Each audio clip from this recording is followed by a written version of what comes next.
Oh no, I've only got one life left. Oh well, let's see if we can make the most of it. Alright, that's good. Oh no! No! Ah, darn. Oh well. Hello everybody, Twitch Nitro here, and welcome to a Redstone Minecraft tutorial video. So, as you could probably tell from the intro, I have created a quick mock-up of a health meter for use in vanilla, survival survival arenas. If you have an arena, or if you have a PvP arena, and you want to have a life bar, so a player can only respawn a certain number of times, this little redstone tutorial could be for you. Thought I'd try my hand at a redstone tutorial first time. Well, not first time, but first time. A little something new. So as you can see here, we have our life displayed both on the inside and on the outside for everybody to see. The life total will be decreased by 1 whenever you leave the room. And obviously this is the room which has the bed. You can have an exit or an entrance as in the ceiling and stuff. Wherever there's redstone, I have used this notation. I'll have a quartz block for it, and anything which is pushable will be sandstone. And obviously these are the other solid blocks. You can make this out of any type and style of block you want. So I better get on with how it works. Okay, so first we'll look at the actual function, and then I'll show you a step-by-step guide on how to actually make it. You can click on the link on the screen right now, I think, to skip to the next section. Okay, so down here we have the main input. When the pressure plate is stepped on, it will deposit one of these iron doors. Obviously you can use any single stack item like swords or anything like that, and it will deposit it into this hopper, which is constantly locked, so the hopper won't plop back into the dropper here. So this dropper will drop items into here whenever this is stepped on, and that controls via this line here and a comparator which is tucked away neatly in the middle. This controls whether the door is open or not. So once this runs out of items, this door will shut and no longer lets the player leave after they use that last life. Over on this side here we have what leads up to the top and what actually controls the fancy life display. So it'll go through here and go through this monostable circuit, where it will then go into basically this sort of like a dual pulse bus. It holds two pulses which are extremely close to each other, with a 4-tick delay and a 2-tick delay, and this will work its way up here and go into this. This is the actual timing device that makes this dropper drop precisely 5 items into this hopper. So this hopper will move 5 items into this hopper, and every 5 items that are subtracted equal another light off. So if we go down here and step on this, I wanted to actually see how that worked there. Let's try that again. There's 10 items in the hopper now. And yeah, you can sort of see that fade away. To make it easier, I think what I'll do is this. There we go. This fades away with the 2 pulses that reach here, and it'll last just long enough to remove 5 items. Obviously I've moved it out of sync by doing all of that, but yeah. Over here is the reset line. By turning this on, it sends a pulse down here. This is important. It's important that you have a stairs here if you have it wired up like this. You can wire it up to the sides as well if you want to, and then you won't need that there, just in case the block you make this out of is it doesn't have a stair variety to it. And as the reset line goes, it will make sure that all the items go back into the hopper here, and all of the things go into here. Now you can use eggs, ender pearls, anything that only stacks to 16 in that. And this is just the 5 health variant. Obviously I think you could add more just by adding more things in there and more items in here. I haven't tested that out because I think 5 lives is enough, so this will just be a 5 life variant.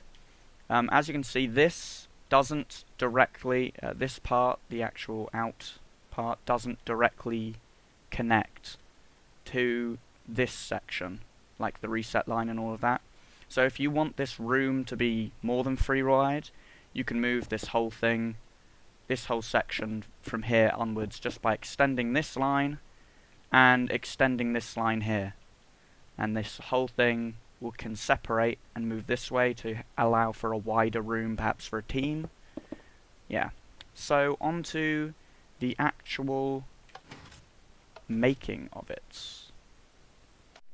Okay, so these are the actual items you'll need. This is the one that you'll actually need the exact quantity of, 16 of these, 16 of these. I haven't counted out how many of each of these items you will require, but it's a couple of these, You'll see as I'm building it. So this is the step-by-step guide part. Once you have located where you wish to put your iron door and where you wish to put your stone pressure plate, the actual door frame will go here, and then past that you can pretty much use any block you like, obviously. The dropper will be located where this block is, so I will put this here, and the hopper will be leading into this from this side with this design. On top of this, obviously, you're going to want to put down a redstone. You can shift and click to put the redstone on top of objects like this, and inside of this object, inside of the dropper, you will want 5 swords. Each sword is representative of one of the lives, so stumped all of those in there now. Behind this, you will want a redstone comparator. Nothing fancy has to be done to the redstone comparator, it just needs to be coming out of this. Then, one block up, we want this block, and then here we want that. So we want this diagonal of 3. Redstone torch, redstone torch. This will mean that whenever this dropper has items in, this door will be open. Easy peasy lemon squeezy. Okay, next we want to bring this round here, and we want, I believe, just 1 block on the other side. So we'll have this kind of look. Then a block here with a torch on. And I think something special over on this side. We'll want a quartz slab here. And this quartz slab is to stop this sort of interrupting all of the things. So that's that then, yes. Yes. And this will be here. Sorry, I'm just looking over at my design over there.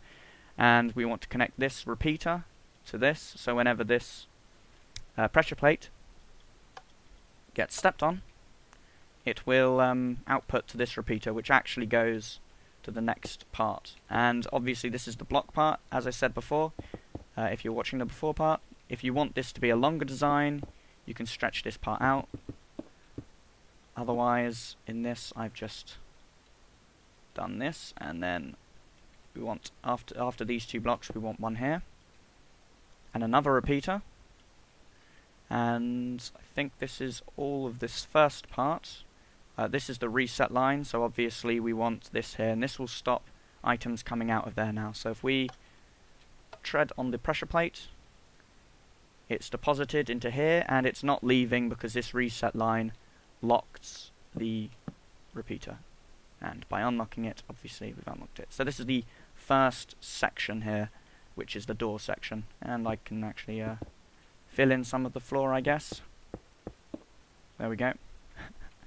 Okay, so on to the second section. Okay, so after you've wired up the door section, you want to create that dual monostable. The monostable that has 2 pulses coming out of it. So for that, you want to simply make this. This is the monostable design that I've chosen for it. Obviously, if you want the room longer than this, you can't have a block on top. So you have to. This is the part that you actually have to move along when you don't want that to happen. You want a redstone next to it, so when the pulse comes through here, it'll go into this redstone, and it'll go through the block into this first repeater and this second repeater. And you want this repeater on 2 ticks, and this on the maximum 4 ticks. look at that for a bit longer for you guys. There we go. Off of that, you want 2 blocks. And then you want to go up like this with 2 torch towers. So 1, 2, 3.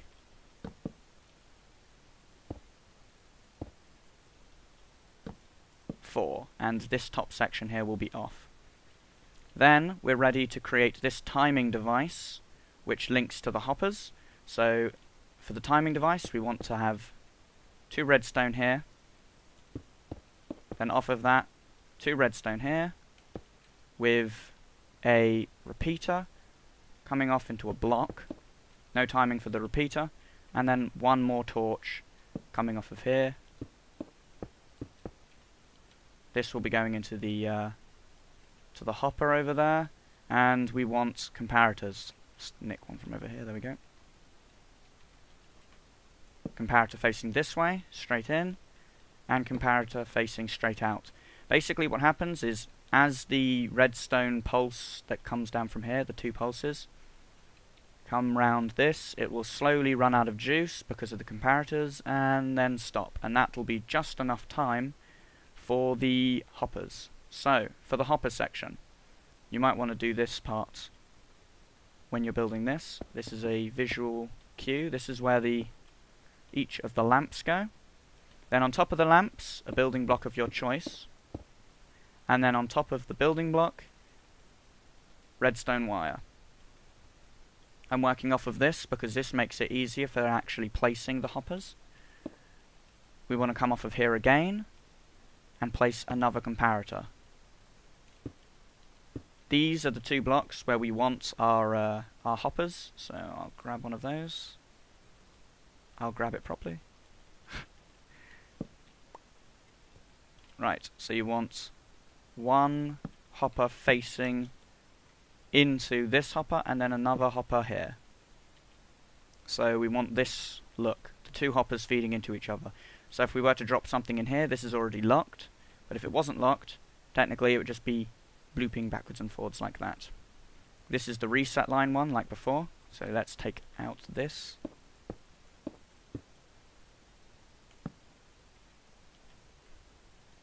And that's how we wire up the reset line. Oh, actually we go 1 in. 1 in. There we go. There. So we want the top section to look like this. Okay. So now both of these hoppers are locked, and now we want to put our eggs in. Now we want exactly a full stack of eggs or ender pearls, and then 9.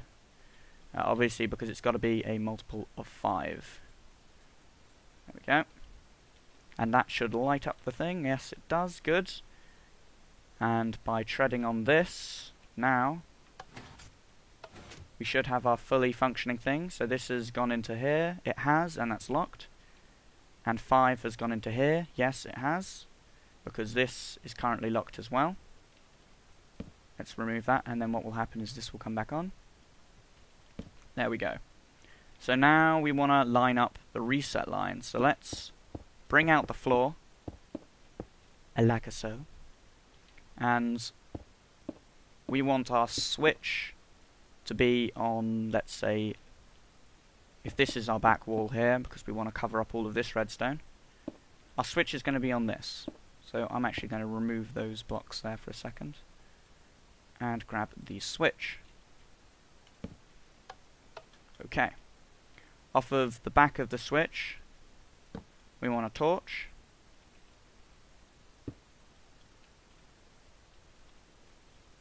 And then a torch on top of that, which simply just means that this, while this is off, this will always be on. And then, let's say we were to switch the reset line, this whole thing would reset slowly. Okay? And then, under here, we want a staircase. There we go, that's the one which suits our design needs. Obviously, you can make this without the staircase. I'll show you how to do that as well. And here we want a redstone piece, and then a torch. And this is just a way of moving the redstone current from that down, and then simply symbols connected into the back of this, which we made before. So now when this is down, this is down. The reason why we don't want this here is because of this. That's bad. We don't want that. Obviously, if you're using a type of block which doesn't have a stair variant, very simple. You hook it up like this. Reset line on, reset line off. And that is how you wire up the life meter. So I hope that if you have a online, a sort of multiplayer arena on your server, or perhaps you have a survival arena where you have creepers and all sorts of nasty things coming down, this can hopefully do you well. Obviously, as I said before, you can move this entire section over quite a few blocks just by building it out. So this will be here, these will end up to be here, and then this section will be sort of wired up over here. This block will actually probably be around about here.